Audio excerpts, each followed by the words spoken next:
మహబూబాబాద్ జిల్లా డోర్నకల్ మున్సిపల్ ఎన్నికల ప్రచార కార్యక్రమం జనసంద్రమైన డోర్నకల్ పట్టణం కదం తొక్కిన కాంగ్రెస్ హస్తం.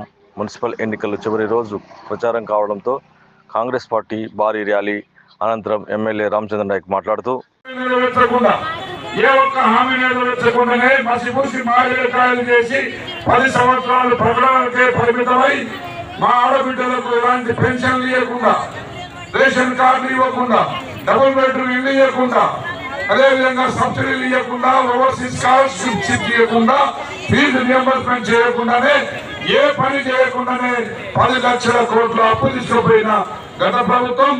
మరి ఈరోజు కేటీఆర్ గారు మాట్లాడుతూ ఉన్నారు. కేటీఆర్ గారికి అసలు సిగ్గు శరం ఉందా? కనీసం బుద్ధి జ్ఞానం ఉందా? ఈ రోజు రేవంత్ రెడ్డి గారి మీద మాట్లాడుతూ ఉన్నారు. నిన్న తొర్రూరు వర్ధనపేట మీటింగ్ లో. మిత్రులారా, ఇప్పటికైనా కేటీఆర్ గారికి బుద్ధి రావాలి. అహంకారంతో మాట్లాడితే మిమ్మల్ని ఈ తెలంగాణ ప్రజలు అసహించుకుంటున్నారని చెప్పి తెలియజేస్తా ఉన్నా. ముఖ్యమంత్రి గారు